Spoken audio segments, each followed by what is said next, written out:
अस्सलाम वालेकुम dear students. आज जो है ना हम डिस्कस करते हैं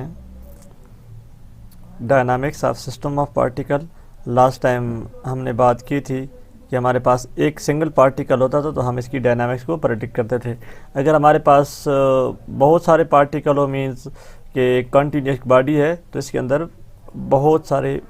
पार्टिकल हैं। तो अब जो है हम इसकी कन्फिगरेशंस, तो इसमें हमारे पास ये कन्फिगरेशन मीन बहुत सारे पार्टिकल हैं। वो इस तरीके से जब भी बॉडी के अंदर होते हैं तो ये डिफरेंट पॉइंट पे इस तरीके से सेटल होते हैं। तो जब अगर हम इनमें से किसी एक पार्टिकल की पोजीशन को फॉर एग्जांपल डिस्क्राइब करना चाहें तो फिर नहीं करें, हम यहाँ पे कोलेक्टिवली बात करेंगे। तो एक ऐसा पॉइंट सबसे पहले स्पेसिफाई करेंगे जो इस पूरी पार्टिकल्स की रिप्रेजेंटेटिव होता है एक किस्म का। तो वो पॉइंट्स हमारे पास होता है सेंटर ऑफ मास, कि वो पार्टिकल्स के हमने जब भी यानी जो साइड वाले पार्टिकल हम इनकी पोजीशन को या जो वेलोसिटी है नहीं बताते होते हैं, हम सिर्फ एक सेंटर ऑफ मास जो कि इस पूरी पार्टिकल क्या होता है एक रिप्रेजेंटेटिव पॉइंट। तो और अगर आप इसको हैंग कर दें तो ये यानी अगर आप कोई फोर्स अप्लाई कर रहे हैं तो इसके जो सेंटर ऑफ मास है तो हम यूँ कंसिडर करते हैं कि इसके जो सारा मास है वो इसके सेंटर ऑफ मास पे कंसंट्रेटेड है। सेंटर ऑफ मास इसको हम इस तरह डिफाइन करें, the mass of A point particle is concentrated at particular point, कि हमारे पास ये वो पॉइंट है जहाँ पे किसी भी बॉडी का सारा मास कंसंट्रेटेड होता है। When we consider the motion of a system of particle there is a point in which it behave if the entire mass of the system is concentrated at that point. जब इस पे force act करता है तो हमारे पास जो हम यूँ अज्यूम करते हैं कि एक पॉइंट पार्टिकल के अंदर हैं, ये सारे क्या है पॉइंट और एक सारे फिक्स्ड रहता है, और ये हम सिर्फ और सिर्फ इस एक वन पॉइंट की वेलोसिटी से रेफरेंस देके बताएंगे। The point is called the centre of मास, तो हम इस पॉइंट को सेंटर ऑफ मास कहते हैं। The centre of mass of system of particle whose radius vector is R, यानी हमारे पास जैसे यहाँ पे एक डायग्राम है कि ये पार्टिकल 1 है, फॉर एग्जांपल ये 2 है, इस तरीके से 3 है, ये 4 है। तो ये जो सेंटर ऑफ मास है जिसको कहते हैं कि हम जिसकी पोजीशन वेक्टर हम किसी ओरिजिन से r लिखते हैं, और एक और पार्टिकल जो 1 जिसको हमने इंडिसेस 1 लिखा है तो ये इसका जो हमारे पास ओरिजिन से डिस्टेंस r1, एक सेकंड पार्टिकल जिसका ओरिजिन से डिस्टेंस r2, इस तरीके से एक थर्ड पार्टिकल जिसका ओरिजिन से डिस्टेंस r3, और ये बहुत सारे पार्टिकल हैं। तो अब जो है हम क्या करते हैं, इन सब का जो कंबाइन मास होता है, यानी जहाँ पे इफेक्टिव मास जिसको हम कहते हैं सेंटर ऑफ मास, जहाँ पे सारा फोर्स एक्ट करता है, इसका जो ओरिजिन से डिस्टेंस है वो r है। बेसिकली ये सेंटर ऑफ मास है, इसको हम ऐसे डिफाइन करते हैं r is equal to RCM, भी कुछ लोग इसको लिखते हैं RCOM, यहाँ पे सबस्क्रिप्ट में लिख लेते हैं ताकि हमारे पास सेंटर ऑफ मास इसको is equal to M1 R1 plus M2 R2 plus M3 R3 plus up to MI RI divided by M1 plus M2 plus इस तरीके से MI, जितने हमारे पास पार्टिकल होते हैं। तो ये जब डिस्क्रीट यानी हम काउंटिंग करते हैं हमारे पास डिस्क्रीट पार्टिकल्स से हमारे पास एक रिजिड बॉडीज बन रही होती है इस तरीके से। तो अब अगर हमें इसी की सेंटर ऑफ मास की वेलोसिटी फाइंड करें तो इसका क्या लेंगे, डेरिवेटिव ले लेंगे। तो डेरिवेटिव क्या होगा, इसके हमारे पास M1 V1 इस तरीके से, यानी V सेंटर ऑफ मास जो आपने छोटी क्लास में पढ़ा होगा कि हमारे पास ये हो जाएगा M1 V1 plus second particle की कोरस्पॉन्ड आ जाएगा M2 V2,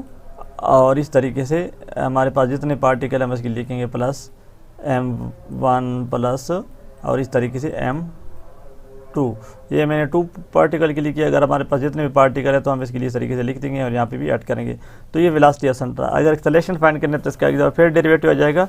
तो इस तरीके से हम सेंटर ऑफ मास को डिफाइन करते हैं, जो कि क्या होता है एक ऐसा पॉइंट जहाँ पे सारा मास कंसंट्रेटेड होता है। और जैसे अगर आपके पास बम एक्सप्लोजन होती है तो बाकी जो पार्टिकल है वो इस तरीके से रैंडमली इस तरह मूव करते हैं, लेकिन इसका जो सेंटर ऑफ मास है वो रेस्ट पे होता है। ये इसको हम अभी बात करते हैं नेक्स्ट में। हमारे पास एक law of conservation of momentum के हवाले से जब हम इसको एक्सप्लेन करेंगे कि क्या जो हमारे पास डिफरेंट सेट ऑफ पार्टिकल है तो इस पर law of conservation of momentum apply होता है या नहीं, तो इसमें हम इसको देखेंगे सेंटर ऑफ मास के रेस्ट पे होता है। तो यहाँ पे लॉ कैसे कंजर्व रहता है मोमेंटम का या एनर्जी का। तो अगर हमारे पास कॉन्टीन्यूस बॉडी हो तो डिस्क्रीट बॉडी जिसमें हमारे पास तरीके से 1 2 3 पार्टिकल थे, अगर कॉन्टीन्यूस बॉडी हो तो coordinate of the centre of मास को हम ऐसे डिफाइन करेंगे x is equal to 1/m ये मैस 1/m जो हमने टोटल ऊपर से डिवाइड किया था इसमें, ये टोटल मैस m हमने इसको क्या लिखा m से, sum of m i into r i. जब भी हमारे पास डिस्क्रीट से कंटिन्यूस में जाता है जो समेशन होता है वो किस में कन्वर्ट हो जाएगा, ये जो समेशन है ये इंटीग्रल में कन्वर्ट हो जाएगा। तो मैस इंटू यहाँ पे हमारे पास m i इंटू डी था, तो हम इसको यूँ लिखते हैं, अगर मैं प्रीवियस फार्मूले में जाऊँ यहाँ पे m i इंटू आर आई, तो ये जो मैस है अगर आप इसको लिखें डेंसिटी इंटू वॉल्यूम, मैस को हम लिख सकते हैं ना, ये डेंसिटी इंटू वॉल्यूम, क्योंकि जो भी ऑब्जेक्ट होगा ज़ाहिर बात है उसकी कोई ना कोई डेंसिटी होगी, तो हम इस मैस को डेंसिटी इंटू वॉल्यूम लिखेंगे। तो यहाँ पे डेंसिटी और इंटू वॉल्यूम डेल्टा वी, क्योंकि हमारे पास हम क्योंकि स्मॉल पैड को ले रहे हैं, इंटीग्रेट करेंगे रो इंटू डेल्टा वी, और एक्स जो हमने आर आई लिखा था प्रीवियस फार्मूले में, ये जो आर आई, अगर हम एक्स के लांग देख रहे हैं, हमारी बॉडीज़ की कॉन्फ़िगरेशन एक्स के लांग है, तो हम एक्स के लांग देखेंगे, ये भी हम बात करेंगे यहाँ पे एक्स कब लिखना है, वाई कब लिखना है, जी कब लिखना है, इसको भी हम नेक्स्ट स्लाइड में देख लेते हैं कि आर है ये डिस्टेंस है जिसके लांग हम ले रहे हैं मोमेंट ऑफ इनर्शिया, जिस एक्सेस के लांग,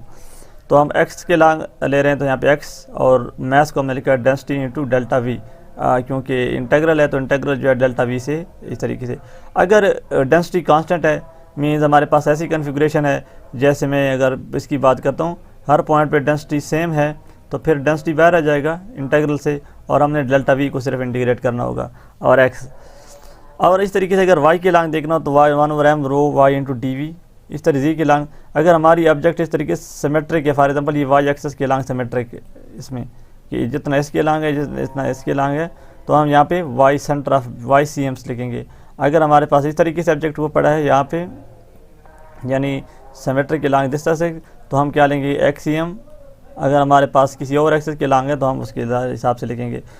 तो अगर हमारे पास होमोजेनियस बॉडी है, the density is constant and V is the volume of the body, अगर डेंसिटी कांस्टेंट हो तो फिर हम डेंसिटी को बाहर लिख लेंगे,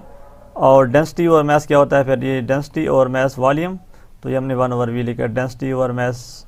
तो ये हमारे पास वॉल्यूम बाहर आ जाएगा, और इसमें डेंसिटी और एम, ये अगर डेंसिटी कांस्टेंट होती है बाहर आ जाएगा।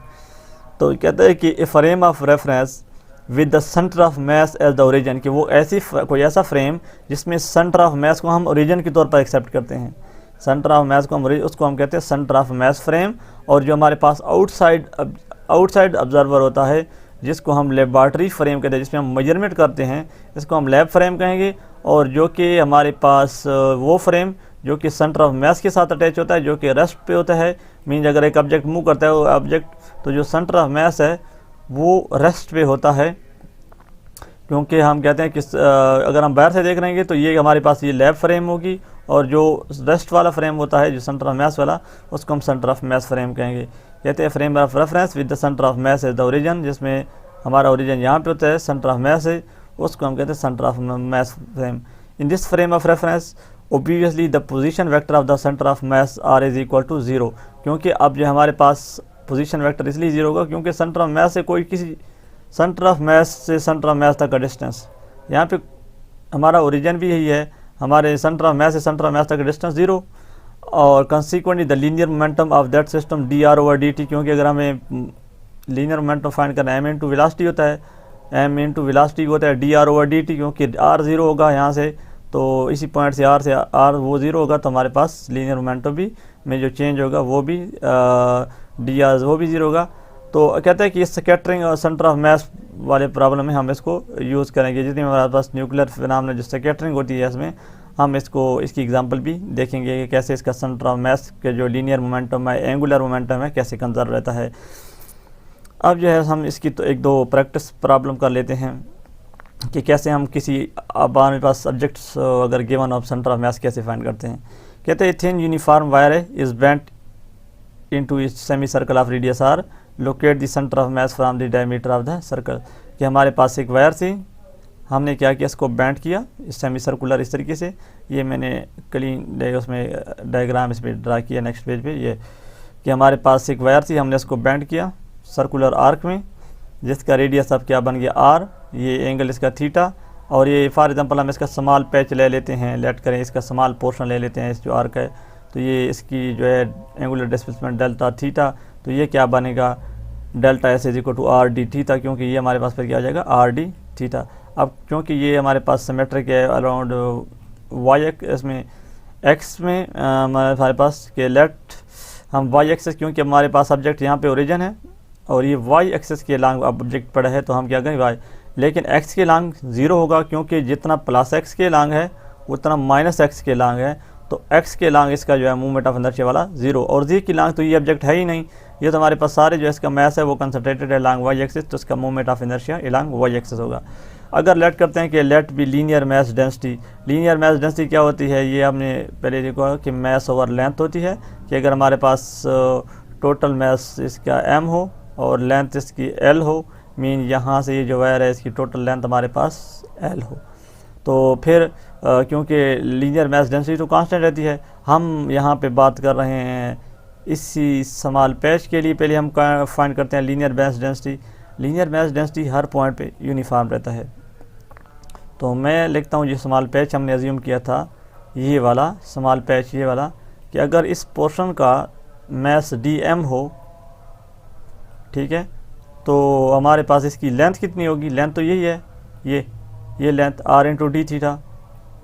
तो स्मॉल पोर्शन के लिए जो इसकी लीनियर डेंसिटी आएगी वो हमारे पास आ जाएगा dm over r d theta. अब हमारे पास फार्मूला है YCM is equal y into d M over d M, जो कि मैस है, तो y क्या होता है, y हमारे पास ये वर्टिकल डिस्टेंस है,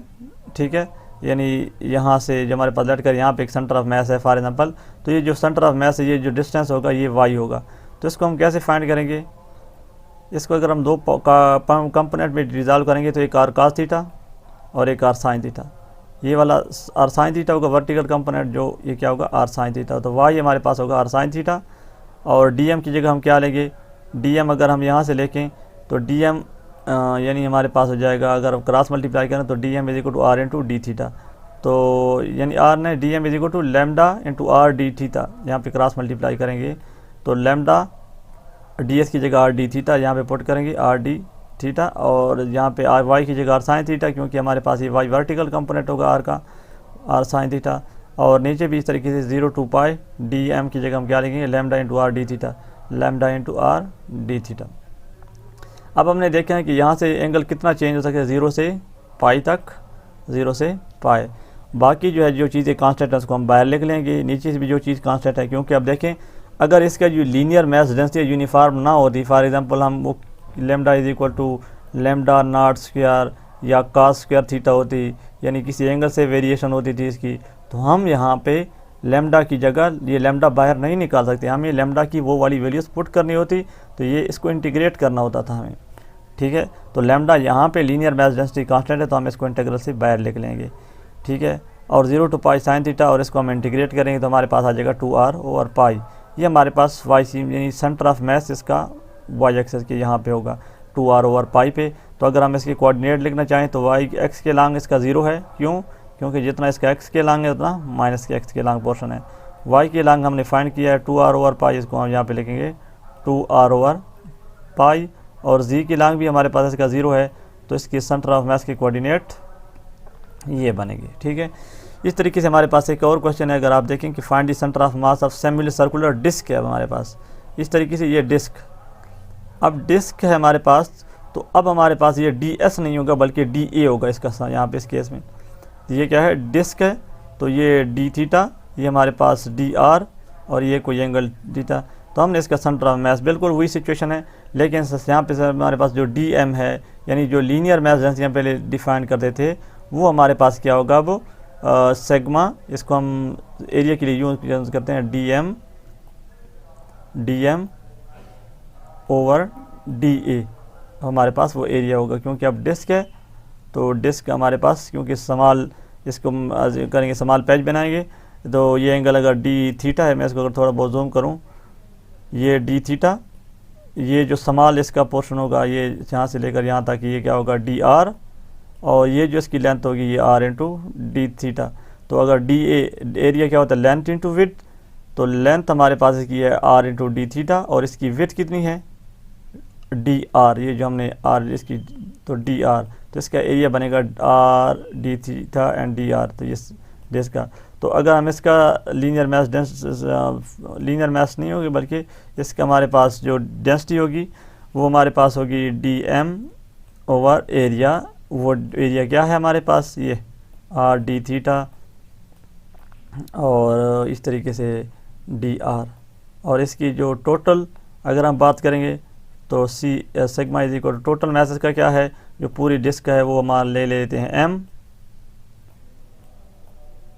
ठीक है। और इसका जो एरिया हमारे पास होगा, वैसे तो अगर आप देखें हमारे पास तो पाई आर स्क्वायर होता है पूरे अगर डिस्क यानी अगर सर्कुलर हो, लेकिन हमारे पास क्या सेमी सर्कुलर है, मीन हाफ पोर्शन है इसका यहाँ तक, तो हमारे पास इसका एरिया भी यहाँ पे हम हाफ लिखेंगे। तो अभी हम सारी चीज़ें इसको इसमें देखते हैं।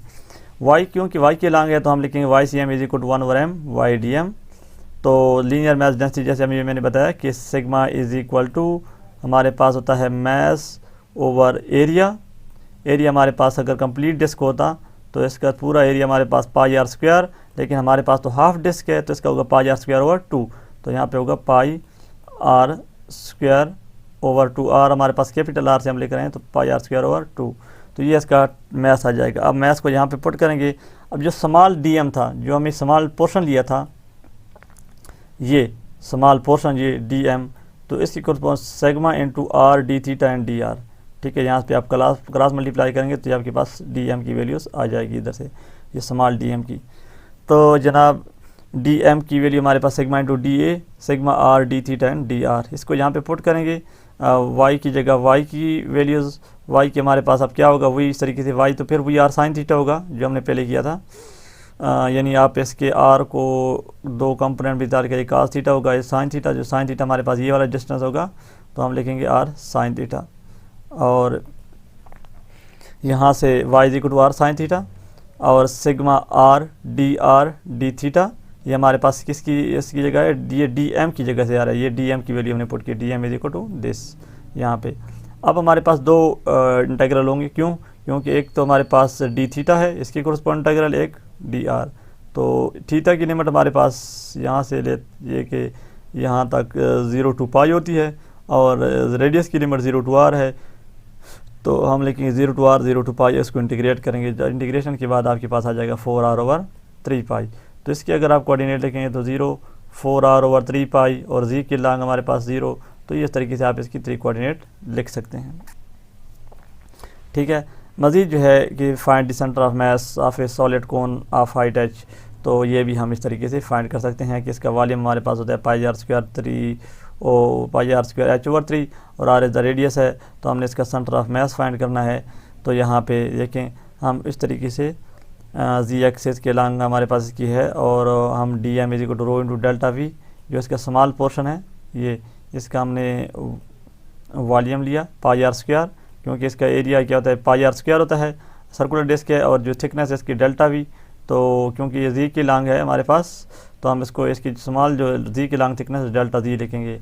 और एक चीज़ इसने और लिखी जी ओवर आर, किसकी जो हमारे पास टोटल हाइट है और टोटल रेडियस, ये स्मॉल जो थिकनेस का है स्मॉल रेडियस और स्मॉल जिस हाइट जिस तक हमारे पास सेंटर ऑफ मास है। तो इस तरीके से हम सेंटर ऑफ मास के जो है ऑफ कोन निकाल लेते हैं, centre of mass of cone. तो ये भी इस तरीके से आप देख लें। और फिर हमने इसको क्या किया, जो हमारे पास आ रहा था, क्योंकि बेस से ये 3h ओवर 4 ऊपर वाला डिस्टेंस आए तो टोटल हमारे पास h है, तो h माइनस 3h ओवर 4, तो ये centre of mass for the cone आ जाएगा। ये बिल्कुल सिमिलर है जी d M over d m, सिर्फ हमारे पास जो डी एम है ये चेंज हो जाएगा और एक जी चेंज हो जाएगा। डी एम तो हमारे पास उस तरीके से होगा, डी एम हमारे पास अगर आप ले लेते हैं कि टोटल मास इसका ये है और इसका यानी टोटल मास ये है और जो स्मॉल एरिया होगा या स्मॉल वॉल्यूम वो आपको पुट करना होगा, जबकि टोटल वॉल्यूम ये आपको यहाँ पे मैंने इसमें बता दिया कि वॉल्यूम टोटल वॉल्यूम इसका होता है pi are square h over 3 where r is the radius and h is the depth. और जो स्मॉल पोर्शन होता है, जो स्मॉल पैच हमारे पास हम कंसिडर कर रहे हैं कोन में, उसका वो पाई आर स्क्वायर डी जी और इंटू h, ठीक है। तो ये जो है हम इसका स्मॉल जो पेज होगा उसका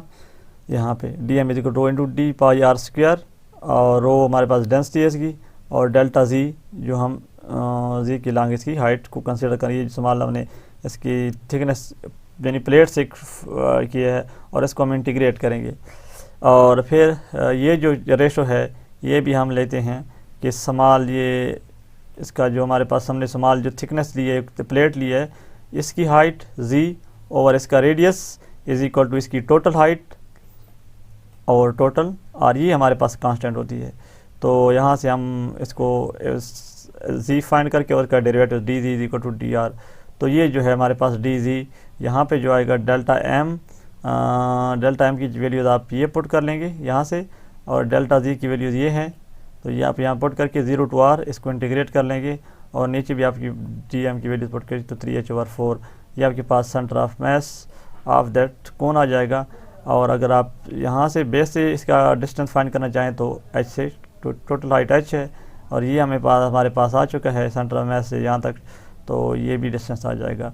तो यहाँ पे हम स्टॉप करते हैं। मज़ीद जो है कुछ प्रैक्टिस प्रॉब्लम अगर हमें ज़रूरत पड़े तो वो भी मैं आपके साथ शेयर करूँगा, लेकिन यहाँ तक फिर आप इसको देख लें। मज़ीद इस सेंटर ऑफ मास को हम यूज़ करके लॉ ऑफ कंजर्वेशन जो है हम उस पर बात करेंगे।